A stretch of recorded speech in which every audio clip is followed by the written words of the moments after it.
নমস্কার বন্ধুরা, আমি প্রিয়াঙ্কা রান্নাঘরে আপনাদের সকল বন্ধুদের স্বাগত। আজকে রেসিপি শেয়ার করব আপনাদের কাছে গোলবাড়ি চিকেন কষা। একেবারে ঘরোয়া পদ্ধতিতে, ঘরোয়া মশলা দিয়ে, খুব সহজেই। আপনারা অবশ্যই প্রত্যেকে প্রথম থেকে শেষ পর্যন্ত ভিডিওটা দেখবেন আর বাড়িতে অবশ্যই ট্রাই করবেন। আর প্লিজ নতুন বন্ধুরা আমার চ্যানেলটিকে সাবস্ক্রাইব করে আমার পাশে থাকবেন। চটপট দেরি না করে দেখে নেব গোলবাড়ি চিকেন কষা রেসিপিটিতে কী কী উপকরণ দেব।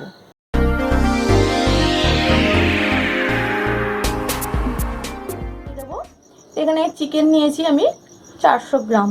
চিকেনটাকে ধুয়ে পরিষ্কার করে রেখেছি। 4 চামচ পেঁয়াজ বাটা, 1 চামচ কাঁচা লঙ্কা বাটা, একটা বড় সাইজের পেঁয়াজ সেটাকে বেটে নিয়েছি, আর 5টা কাঁচা লঙ্কা বেটেছি। ঝালটা একেবারে আপনাদের ইচ্ছা মতো দেবেন। রসুন বাটা 2 চামচ, আদা বাটা 1 চামচ।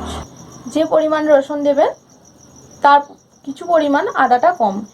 চিকেনটা কষা হবে, বেশি আদা দিলে তেতো ভাবটা এসে যায়, তাই জন্যে কিছু পরিমাণ আদাটা কম দিতে হবে। একটা বড় সাইজের পেঁয়াজ কুচি, একটা বড় সাইজের টমেটো কুচি, চায়ের লিকার একটু কড়া করে হাফ কাপ, জিরে গুঁড়ো 2 চামচ, ধনের গুঁড়ো 1 চামচ, দুটো শুকনো লঙ্কা, দুটো তেজপাতা, দুটো এলাচ, লবঙ্গ দুটো, আর দুটো দারচিনি, হলুদ হাফ চামচ, লঙ্কার গুঁড়ো হাফ চামচ, স্বাদ মতো লবণ দেব হাফ চা চামচ, চিনি দেব, টক দই 3 চামচ, সরষের তেলে রান্না করব, আর গরম মশলা হাফ চা চামচ। সবার প্রথমে আমি চিকেনটাকে ম্যারিনেট করে নেব।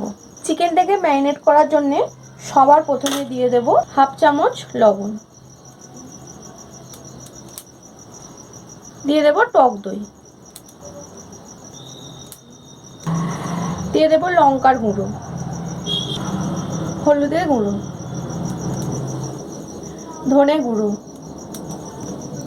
জিরে গুঁড়ো, পেঁয়াজ বাটা হাফ, রসুন বাটা হাফ, আদা বাটা হাফ, কাঁচা লঙ্কা বাটা। সমস্ত মশলার আমি হাফ হাফ বাটাটা দিয়ে দিলাম। এবার আমি ভালো করে হাতে করে এটা ম্যারিনেট করে নেব।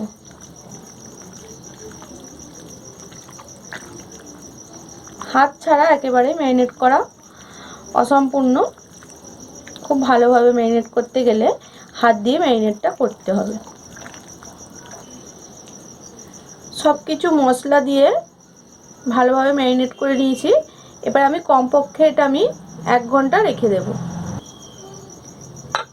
চাপা দিয়ে আমি রেখে দেব। চিকেনটা 1 ঘন্টা ম্যারিনেট করে রেখে দিয়েছিলাম। এরপর আমি কড়াইটা বসিয়ে দিয়েছি, দিয়ে দেব সরিষার তেল। তেলটা খুব ভালোভাবে গরম হয়ে গেছে। আঁচটা কমিয়ে খুব সাবধানে দিয়ে দেব পেঁয়াজ কুচি।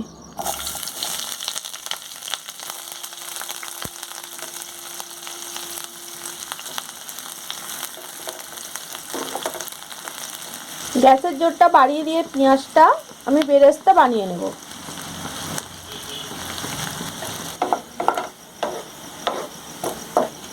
পেঁয়াজটা একেবারে লাল করে ভেজে নিয়েছি। এবার আমি এটা তুলে নেব, তেলটা ঝরিয়ে তুলে নেব। পেঁয়াজটা সুন্দর লাল করে ভেজে তুলে নিয়েছি। এবার ঠান্ডা করে পেঁয়াজটাকে আমি বেটে নেব।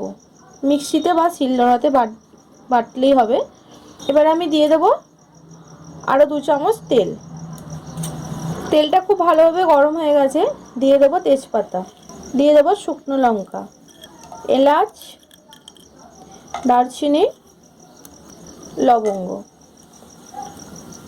খুব ভালো করে ফোড়নটা একটু ভেজে নেব।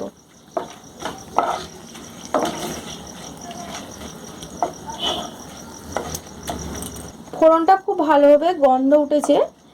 এরপর দিয়ে দেবো আমি পেঁয়াজ বাটা।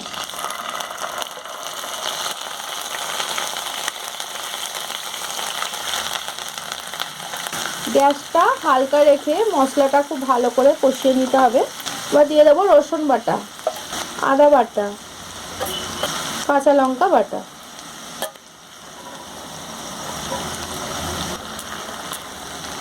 একটু ভালো করে মিশিয়ে নেব। গ্যাসটা হালকা রেখেই আমি দিয়ে দেবো ধনে গুঁড়ো। আগে আমি ম্যারিনেট করার সময় সব মশলা অল্প অল্প দিয়েছিলাম, আর অল্প অল্প আমি মশলা কষানোর সময় দেব। দিয়ে দেবো জিরে গুঁড়ো, হলুদ, লঙ্কা, চিনি, লবণ, টমেটো কুচি। এবার হালকা আছে আমি মশলাটাকে খুব ভালো করে কষিয়ে নেব। সব মশলাটাকে মোটামুটি একটা কষিয়ে নিয়েছি। এরপরে দিয়ে দেব যে পেঁয়াজটা আমি ভেজে বেটেছি, পেঁয়াজ বাটা, ভাজা পেঁয়াজ বাটা।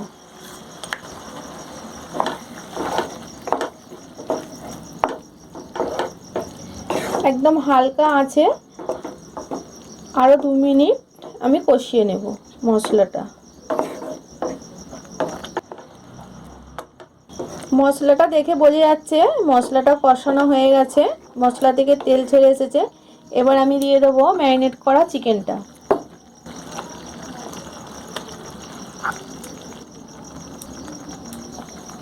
এতে আর জল অ্যাড করব না, এটা আবার আস্তে আস্তে আঁচে আমি কষতে হবে, আস্তে আস্তে আঁচে এটা রান্না হবে। ভালো করে মাংসটার সাথে মশলাটা মিশিয়ে নেব।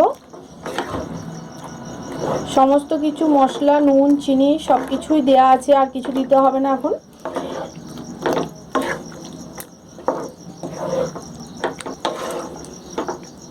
ভালো করে মশলার সাথে চিকেনটা মিশিয়ে নিয়েছি। এবার হালকা আছে আমি 10 মিনিট কষে নেব। মাঝে মাঝে নাড়াচাড়া করে দেবো, চাপা দিয়ে দিয়ে কষে নেব। 2-3 মিনিট ছাড়া ছাড়াই ঢাকনাটা খুলে মাংসটা ভালো করে নাড়াচাড়া করে দেব, যাতে কষাটা সব জায়গায় সমান পরিমাণ হয়। মাংসটা খুব ভালোভাবে সেদ্ধ হবে। তাহলে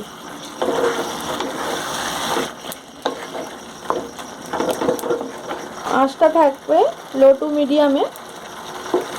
আবার একটু নাড়াচাড়া করে দিয়ে আবার আমি 2-3 মিনিটের জন্য চাপা দিয়ে 10 মিনিট কষে নেব।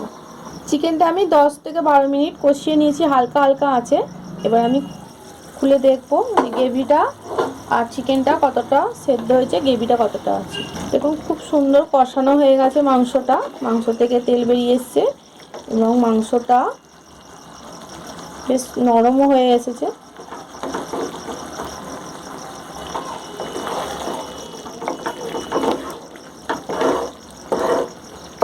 এবার আমি দিয়ে দেবো হাফ কাপ চায়ের লিকার।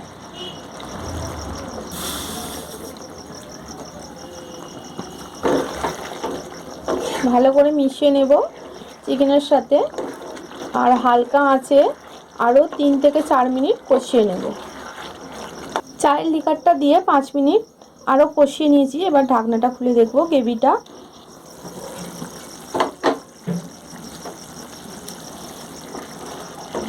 খুব সুন্দর তেলটা ছেড়ে এসেছে, আর কালারটাও খুব ভালো এসে গেছে। আপনারা ভাবছেন যে গোলবাড়ির একদম নামকরা চিকেন কষা মানেই বিশাল মশলা, এরকম কিছু ব্যাপার নয়।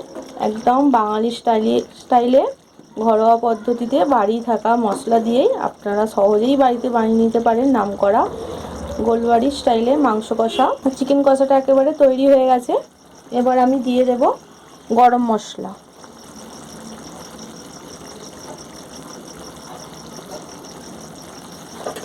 গ্যাসটা অফ করে দেব। গোলবাড়ি স্টাইলে চিকেন কষা এবারে তৈরি। এবার আপনাদের কাছে পরিবেশন করে দেখাবো।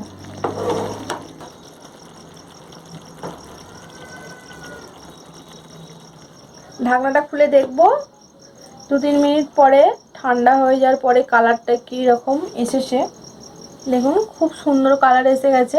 এবার আপনাদের কাছে পরিবেশন করব গরম গরম রুটির সাথে, পরোটা, ভাত, নান সব কিছুর সাথেই খুব ভালো লাগে।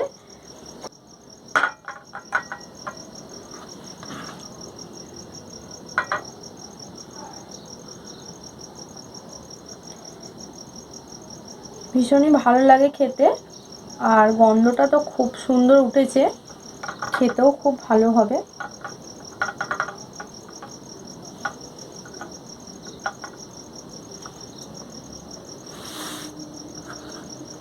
আপনারা অবশ্যই বাড়িতে ট্রাই করবেন, খুব ভালো লাগে খেতে।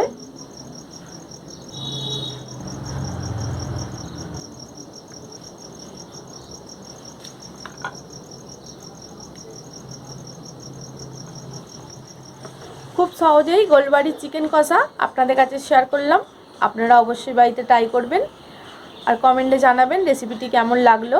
শেয়ার করবেন সকলের সাথে আর লাইক করবেন। আর আমার চ্যানেলে নতুন বন্ধুরা প্লিজ বন্ধুরা চ্যানেলটিকে সাবস্ক্রাইব করে আমার পাশে থাকবেন। নিত্য নতুন রেসিপি পাওয়ার জন্যে পাশে থাকা বেল আইকনটাকে প্রেস করে রাখবেন। আজ এই পর্যন্তই, ফিরে আসবো নতুন কোনো রেসিপি নিয়ে। নমস্কার বন্ধু।